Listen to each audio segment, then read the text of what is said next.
Platform gotong royong, bahu-membahu optimalkan pembelajaran jarak jauh. Aku tidak mengatakan bahwa aku menciptakan Pancasila. Apa yang kukerjakan hanyalah menggali jauh ke dalam bumi kami, tradisi-tradisi kami sendiri, dan aku menemukan 5 butir mutiara yang indah. Insinyur Soekarno. Kutipan tersebut menggambarkan bahwa Pancasila lahir dari masyarakat Indonesia sehingga pasti mampu menjadi solusi untuk mengatasi berbagai masalah yang dihadapi oleh masyarakat Indonesia sendiri. Assalamualaikum warahmatullahi wabarakatuh. Shalom, Om Swastiastu, Namo Buddhaya. Dewan Juri yang terhormat, perkenalkan saya Aida Kiswatul Anwar dari Madrasah Aliyah Negeri Kota Blitar. Berikut adalah alur pemikiran penulis yang diawali dengan hadirnya pandemi COVID-19 sehingga pemerintah berusaha agar pendidikan di Indonesia tetap berjalan efektif dan merata. Lalu diadakanlah kebijakan pembelajaran jarak jauh atau PJJ. Menanggapi respon tersebut, penulis berpendapat perlu adanya suatu platform yang mampu menjadi wadah sinergisitas berbagai pihak serta menerapkan kombinasi demi efisiensi pembelajaran dan tidak hanya sepihak, misalnya hanya untuk guru saja atau hanya untuk siswa saja.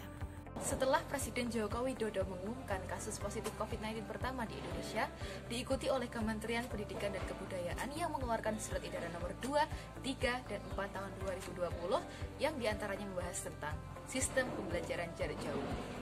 Sistem pembelajaran jarak jauh, PJJ, atau belajar dari rumah.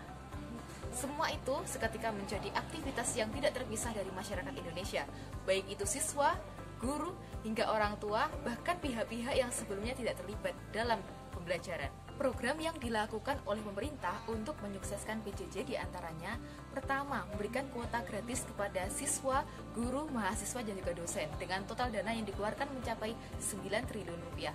Kemudian pemerintah juga bekerjasama dengan platform swasta seperti Ruang Guru, Zenius, dan Google. Pemerintah juga memberi tambahan pelajaran melalui berbagai media seperti radio, website, dan juga televisi. Bahkan pemerintah juga memetakan daerah tanpa listrik. Lantas, seperti apakah respon dari masyarakat terhadap PJJ? Hadirnya PJJ juga ikut menghadirkan fenomena-fenomena unik seperti munculnya warna dadakan, kemudian kantor polisi yang berubah menjadi tempat belajar, hingga tempat penyewaan laptop yang banjir pelanggan. Kemudian respon guru terhadap PJJ. Siap tidak siap, guru harus bisa beradaptasi untuk mengikuti kebijakan pemerintah terkait pembelajaran jarak jauh. Guru juga dituntut untuk kreatif dalam mengajar. Hingga ada guru yang mengikuti kursus IT agar bisa memberikan pembelajaran yang efektif dengan tidak tatap muka kepada para siswa. Selain itu, banyak guru yang menggunakan platform berbeda sesuai dengan kapasitas sehingga memungkinkan satu siswa memiliki lebih dari 2 platform. Tentu ini menjadikan PJJ tidak efektif. Kemudian respon dari orang tua. Orang tua seketika memiliki peran ganda selain sebagai orang tua yang harus memberikan fasilitas dan juga akses kepada para anak. Orang tua juga menjadi pengawas anak dalam belajar sekaligus guru mereka. Selanjutnya adalah respon dari siswa. Banyak siswa yang mengeluhkan adanya keterbatasan fasilitas, kemudian kurangnya komunikasi antar siswa dengan guru, serta tidak adanya kegiatan ekstrakurikuler yang mampu mengasah kognitif mereka.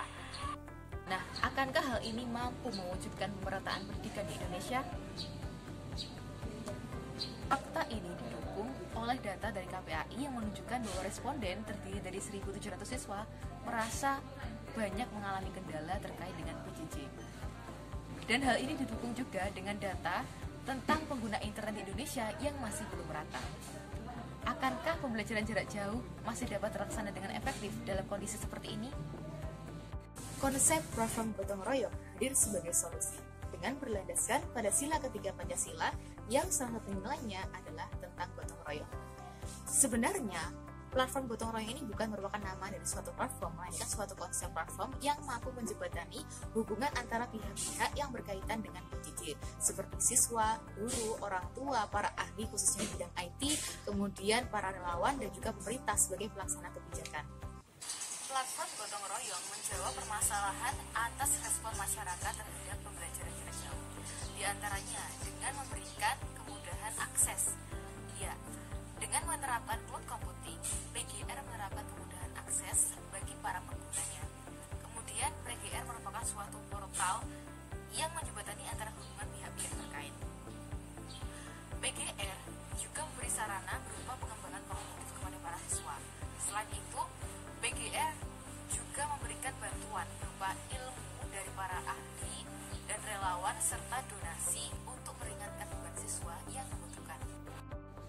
Maksud kemudahan akses di sini, PGR menerapkan sistem sebagaimana Facebook Live sebagai versi lebih sederhana daripada Facebook, dengan menerapkan sebagai berikut. Cara PGR untuk menjembatani kepentingan-kepentingan berbagai pihak adalah dengan menerapkan klasifikasi pengguna sebagaimana yang tertera dalam tabel. PGR mengadaptasi sistem platform terbaik di dunia, sehingga menerapkan kombinasi antara LMS, LCMS, dan juga SLN untuk memudahkan komunikasi antar pengguna.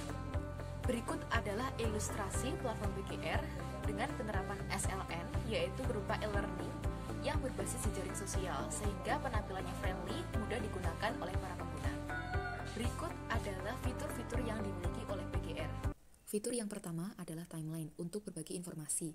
Informasi yang pertama adalah informasi umum yang berasal dari kementerian, contohnya Kemendikbud atau pihak khusus dan juga lembaga pendidikan terkait, dan juga dari pengguna lain yang diikuti atau di-follow oleh pengguna PGR. Kemudian fitur chatting, telepon, dan juga video conference yang memberikan kemudahan komunikasi, jadi seperti tatap muka secara langsung. Kemudian ada sharing center.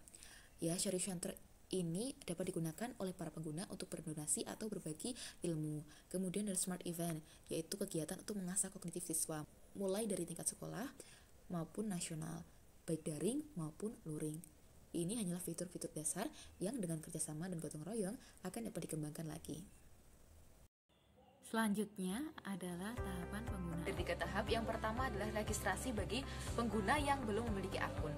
Registrasi dapat dilakukan secara individu ataupun kolektif. Kolektif karena kita juga menyasar sekolah luar biasa dan juga daerah-daerah terpelosok. Nah, ini untuk memudahkan para pengguna dalam menerapkan registrasi. Selanjutnya, setelah melakukan registrasi, pengguna akan dibawa ke portal untuk mengisi sebuah angket, di mana angket nanti akan berisi tentang data diri pengguna, termasuk kepada masuk ke klasifikasi apa pengguna tersebut. Kemudian dari hasil angket itu akan keluar nomor ID yang berisi kode-kode dari hasil angket tadi. Kemudian setelah mengisi hasil angket, pengguna akan diberi nomor ID termasuk username dan juga password. Setelah memiliki akun, pengguna dapat login dan mengakses fitur sesuai dengan klasifikasi masing-masing. Berikut adalah pihak-pihak yang berkaitan dengan pengimplementasian gagasan PGR. Untuk biaya pengembangan PGR sendiri berasal dari dana pendidikan, kemudian berasal dari donasi dari sharing center, dan juga berasal dari iklan yang ditayangkan setelah siswa atau pengguna menggunakan PGR. Karena beberapa platform e-learning saat ini, iklan muncul saat di tengah-tengah ujian atau di tengah-tengah siswa melihat materi pembelajaran. Tentu ini akan mengganggu konsentrasi siswa dalam belajar. Pada PGR juga terdapat filter center, yaitu suatu lembaga yang bertugas sebagai operator dalam PGR. Salah satu contoh tugasnya adalah mengatur informasi-informasi yang masuk pada timeline. Platform gotong royong mengadaptasi sistem platform terbaik di dunia dengan mengadaptasi LMS, LCMS, dan SLN, serta penyimpanan cloud computing. Untuk penerapan PGR sendiri tentu akan memiliki banyak tantangan, mengingat PGR berfungsi untuk menghubungkan antara pihak-pihak yang kita semua tahu bahwa pihak-pihak itu sulit disatukan dalam kondisi pandemi seperti saat ini. Kemudian, untuk mengkombinasikan fitur-fitur yang ada juga diperlukan kerjasama dari para ahli, khususnya ahli di bidang teknologi. Kemudian, karena keterbatasan ruang gerak dan waktu, penulis belum dapat melakukan riset secara mendalam terhadap konsep pemikiran ini. Namun penulis tetap berusaha untuk mencari rujukan terpercaya meskipun secara online. Dapat membantu mengatasi masalah berkaitan dengan PJJ serta membantu Indonesia sprint menuju Society 5.0. Demikian presentasi dari saya. Semoga pemikiran ini mampu mendorong pemikiran-pemikiran lain, terutama dari pemuda-pemudi Indonesia, untuk mencari solusi terhadap masalah. Pergi ke hutan cari selasih. Sekian, terima kasih. Wassalamualaikum warahmatullahi wabarakatuh.